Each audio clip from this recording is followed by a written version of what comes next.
Então vamos lá, mais uma aula emocionante. Vamos começar a falar dos embargos de declaração. Silêncio, vamos nos concentrar agora para começar a nossa aula de embargos de declaração. Não percam a sequência. Primeira aula, nós falamos sobre teoria geral dos recursos. Segunda aula sobre apelação. Terceira aula de agravo de instrumento. Depois nós falamos dos embargos de divergência. E agora nós vamos para os embargos de declaração. Falamos também rapidamente no agravo retido, que está previsto nos regimentos dos tribunais superiores, e também agora no próprio novo Código de Processo Civil. Bom, eu gosto muito desse recurso porque ele é um recurso muito peculiar, né? Ele é diferente dos outros. Começa aqui, o embargo de declaração, ele tem como objetivo, vamos lá, visa o esclarecimento ou a integração de uma sentença. Eu não vou aqui, através dos embargos de declaração, pedir a reforma da decisão, não. Eu não vou contestar uma decisão interlocutória, não. Não vou contestar uma sentença, não. Na verdade, eu vou pedir um esclarecimento se aquela sentença tiver alguma dúvida, obscuridade, contradição, ou vou pedir uma integração se houver o que nós chamamos de erro material, tá certo? Então, esse é o primeiro ponto. Não existe aqui o que nós chamamos de efeito devolutivo do recurso, porque na verdade se devolve para o próprio julgador a análise daquela sentença que pode ou não ter obscuridade, dúvida, contradição ou erro material. Então, muito atento para isso, meu amigo. Vamos lá. Depois, nós temos então a possibilidade de que tanto eu posso questionar dúvidas, omissões, obscuridades em sentenças, quanto eu posso em decisões interlocutórias. Mas preste atenção, se o meu objetivo é reformar a sentença, apelação. Se o meu objetivo é reformar a decisão interlocutória, agravo instrumento. Mas se o meu objetivo é apenas um esclarecimento em relação àquela dúvida, obscuridade, contradição, embargo de declaração. Tá? Então eu tenho aqui a obscuridade. Gente, o que é obscuridade? Oi? A questão que não está bem esclarecida. Não foi bem redigida, razão pela qual ela está obscura. Existe uma dúvida na própria redação daquele dispositivo para a gente saber se vai ser para o norte ou para o sul, para o leste ou para o oeste. A contradição. O que é a contradição? O que é a contradição? Uma sentença, uma decisão interlocutória que é contraditória. Posso ter um argumento que iniciou favorável à concessão de uma tutela antecipada e no final o juiz, mesmo com argumento amplamente favorável, ele indefere a tutela antecipada. Aí eu vou ter uma contradição. Peraí, vem cá, você fundamentou toda a tua argumentação dizendo que eu comecei a ler, achei que ia ser deferida a tutela, lá embaixo foi indeferida. Então há uma contradição. Normalmente a contradição ocorre entre a fundamentação e o dispositivo da decisão. Omissão ela é muito válida quando há a não manifestação sobre um determinado ponto que eu arguí. Lá na promotoria de violência doméstica, nós, quando oferecemos uma denúncia contra um agressor, nós não só pedimos a responsabilidade dele penal, ele ter agredido a mulher, como também pedimos a estipulação de um dano moral em favor da vítima. Porque, caso vocês não saibam, o dano moral em favor da mulher que sofreu violência doméstica, ele é presumido, portanto não precisa ser provado. Se a mulher recebeu um soco, se a mulher foi ameaçada, se ela foi vítima de vias de fato, aquela ação que provocou a violência doméstica gera um dano moral. Acontece, porém, que muitas vezes o juiz, ao prolatar a sentença, ele condena o acusado na pena, que pode ser privativa de liberdade, restritiva de direito, ou ele transforma aquela pena num sursi, mas ele se omite, ele deixa de se manifestar sobre o dano moral da vítima. Então eu estaria correto dizer que eu poderia, através do embargo de declaração, questionar aquela omissão? Sim.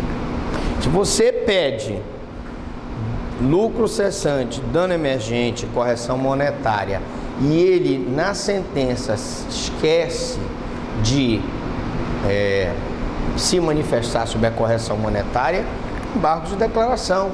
Se você pede a rescisão, a nulidade daquele contrato e a rescisão do contrato pela nulidade, e paralelamente você pede uma reparação por perdas e danos, e o juiz não se manifesta sobre as perdas e danos, embargo de declaração, há uma omissão. Então aqui é o caso de omissão. E o novo Código de Processo Civil trouxe um outro dispositivo, que é o erro material.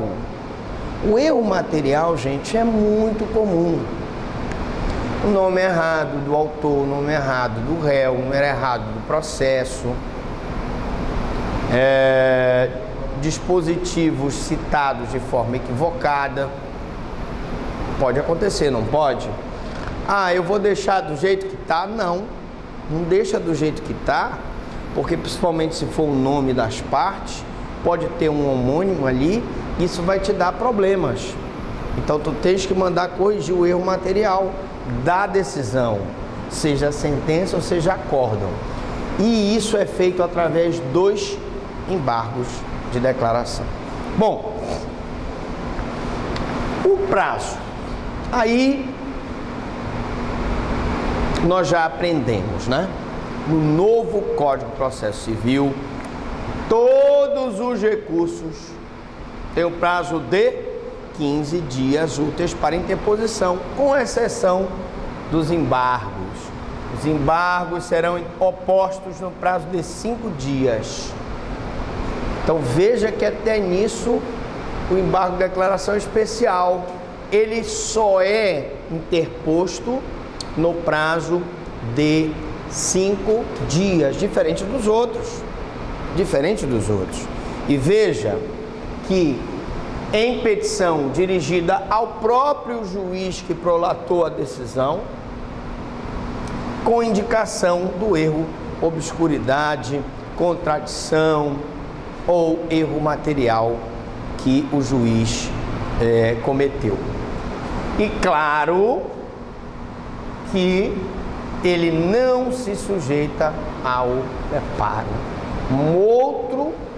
Uma outra observação muito importante. Quer dizer, professor Franklin, que eu não preciso pagar o preparo no embargo de declaração? Não. Por quê? Porque ele é um meio de desconstituir aqueles erros, omissões, contradições que existem na sentença. E isso eu não preciso, isso não deve ensejar o pagamento de preparo, que é como se fosse um mecanismo para corrigir alguma coisa que está mal ali naquela sentença. Portanto, não se sujeitam ao preparo. Então, olha só, não tem efeito devolutivo, né? Não se sujeita ao preparo. Tem os outros requisitos do recurso? Claro, previsão legal, adequação, tempestividade, beleza. Mas tem outros requisitos que ele não se sujeita como os outros recursos. Efeitos. Esse embargo de declaração aqui, ele tem o mesmo efeito interruptivo dos embargos de divergência. Portanto, aquele raciocínio que nós vimos para o embargo de divergência vale para o embargo de declaração. E qual era o raciocínio, professor Franklin?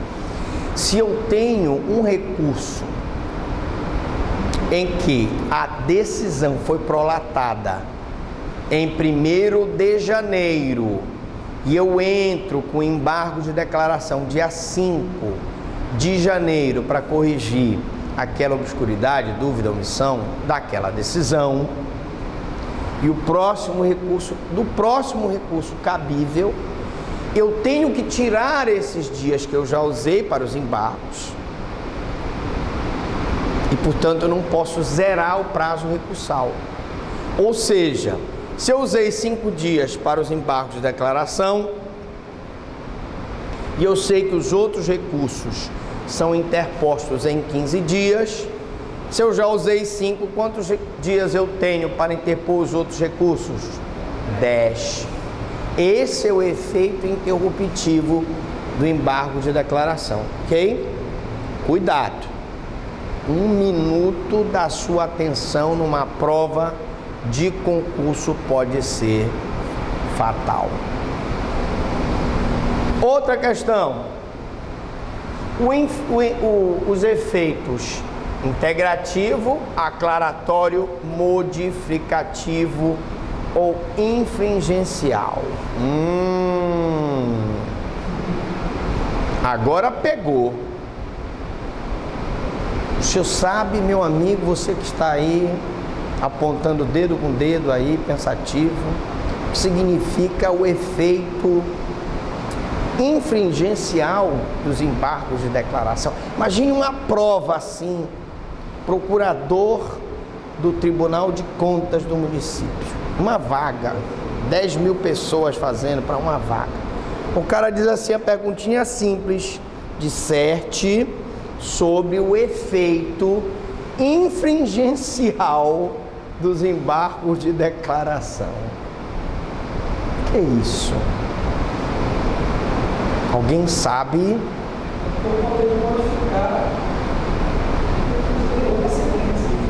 Não, mas esse é o efeito modificativo. O que será esse efeito? Posso explicar? Estou aqui para isso. Primeiro, vamos lá. O efeito integrativo, né, e aclaratório são naquelas hipóteses de dúvida, obscuridade, contradição. O efeito modificativo tanto é válido para os erros materiais, porque na hora em que eu entro com embargo, vai modificar o nome da parte que está colocado errado, etc. Como também eu posso ter uma modificação de um argumento que foi colocado de modo equivocado naquele embargo de declaração. Um fundamento jurídico que não assistia àquele embargo, tá? Então, como também eu posso ter um efeito modificativo na seguinte situação: eu posso provar através do embargo de declaração que aquela sentença ou aquele despacho interlocutório misto que considerou o meu recurso intempestivo, na verdade estava equivocado. Nesse ponto, o embargo de declaração interposto com o objetivo de provar que a interposição do recurso foi tempestiva, se ele consegue, através do embargo de declaração, que é feito para o próprio juiz, provar que, na verdade, ele interpôs o recurso no prazo de 15 dias úteis, vocês concordam comigo que o recurso passa a ser válido, porque é tempestivo. O recurso tinha sido indeferido porque ele considerou intempestivo, mas os argumentos dos embargos, ele vai lá e mostra que o juiz estava errado. E o juiz realmente assiste razão à parte quando diz que o recurso foi interposto tempestivamente. Nessa hipótese, o embargo de declaração, ele tem efeito devolutivo, modificativo, que ele reconhece a decisão de intempestividade como improcedente e o juiz volta, se retrata para dar provimento ao recurso. Efeito modificativo. Agora vamos para os efeitos, o efeito infringencial. Tem uma questão, não sei se é hoje, mas eu darei para vocês, que ela tem esse efeito infringencial na questão. E o que é esse efeito infringencial? Esta moça, ela coça a boca, ela está em dúvida. O que será, meu Deus? O que será esse efeito infringencial? Esse homem não responde. Gente, é o seguinte, o efeito infringencial é aquele embargo de declaração que ele é interposto com o objetivo específico de questionar violação de norma infraconstitucional ou violação de norma constitucional para efeito de futuramente, como matéria de pré-questionamento, infringencialmente poder futuramente recorrer ao recurso especial ou ao recurso extraordinário. Ah, professor, quer dizer que se eu não pré-questionar a matéria infraconstitucional, a matéria constitucional, eu não posso entrar com recurso especial, não posso entrar com recurso extraordinário. Mas eu posso usar os embargos de declaração para pré-questionar essa matéria? Posso. E esse embargo, ele é chamado embargo com efeito infringencial. Legal, né? Eu notei que você ficou emocionado, assim, quase que as lágrimas caíram depois dessa explicação. Muito bem. Bom, então, eu tenho esse efeito pré-questionador, que eu posso questionar a matéria através de recurso especial e recurso extraordinário no Supremo Tribunal Federal e no STJ, e esse pré-questionamento eu posso fazer através dos embargos infringentes, né? Chamados, os embargos de declaração de modo infringente. Bom, outros aspectos dos embargos. Primeiro, não há oportunidade de resposta, salvo no caso de embargos infringentes ou de divergência, né? Então, professor, eu tenho contraditório no embargo de declaração? Não. Não, porque se eu estou peticionando para o juiz, dizendo, olha, eu quero só que você corrija aquela omissão, aquela obscuridade, não. Não. Agora, se o embargo ele é infringencial, pré-questionatório de matéria do STJ e do Supremo, aí a parte contrária terá que se manifestar. Porque ele está arguindo uma matéria que tem apenas como objetivo ele poder recorrer depois. Só que aquela matéria pode até não ser. Então eu tenho que dar à parte contrária o prazo para que ele possa responder. Quando ele é infringencial e pré-questionatório. Quando ele apenas visa correção de dúvidas, omissões, obscuridades, eu não necessariamente vou intimar a parte contrária para ela se manifestar. Há previsão de multa quando manifestamente protelatório. Então, a mesma multa que nós vimos ainda há pouco, na aula passada, dos embargos infringentes, com o objetivo de estipular uma multa caso o embargo infringente seja de divergência, né, protelatório, também ela pode ser estipulada no embargo de declaração. E o que isso objetiva? Evitar o recurso protelatório.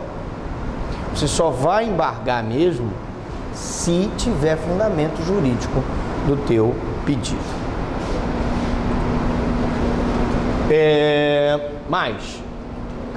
Acabou a água aqui.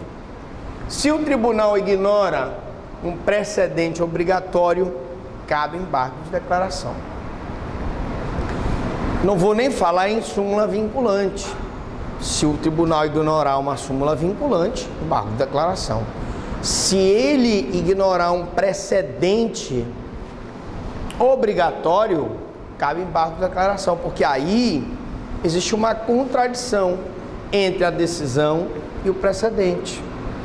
E eu não preciso nem recorrer o recurso especial, o recurso extraordinário, se eu tenho um embargo de declaração para poder fazer esse tipo de pré-questionamento. Precedente obrigatório. Já houve uma decisão sobre aquele caso concreto que o tribunal bateu o martelo, formou jurisprudência sobre aquele caso concreto, dizendo que é azul e não vermelho. Então, se o juiz está decidindo vermelho, está errado. Vamos modificar. Tá certo? Uma outra questão. Efeito modificativo infringente. Ao suprimir uma omissão, eliminar uma contradição, esclarecer uma obscuridade ou corrigir um erro material, pode ocorrer que o órgão jurisdicional altere a decisão embargada. É o caso da intempestividade que eu falei. Se eu tiver uma decisão interlocutória, tá? Não vou nem falar sentença, que diz que aquele recurso é intempestivo, e eu, através dos embargos, provar, tiro a cópia da decisão, tiro a data que eu tomei ciência da decisão e provo que entre a data e a interposição do recurso não decorreu o prazo legal, eu estou provando que o recurso era tempestivo. E essa decisão aqui, ela muda, ela tem efeito modificativo. E aí o embargo não é simplesmente uma correção de erro. Ele aqui tem efeito modificativo. Ok? A princípio não há contrarrazões de embargos, salvo quando eles têm efeito modificativo em respeito ao contraditório. Então, toda vez que eu tenho a possibilidade, nessa questão da tempestividade, de provar que o recurso é tempestivo, e isso pode gerar um efeito modificativo, eu tenho que dar à parte contrária oportunidade para se manifestar. Eu pré-questiono uma matéria que eu digo que está violando norma infraconstitucional ou constitucional. Eu tenho que dar a parte contrária para se manifestar. Porque aí o embargo, ele cresce. O embargo de declaração se transforma num recurso mesmo que pode modificar a decisão, não simplesmente corrigir uma omissão, uma falha. Tá? E é isso. Eu pergunto, até aqui, Alguma dúvida, alguma pergunta?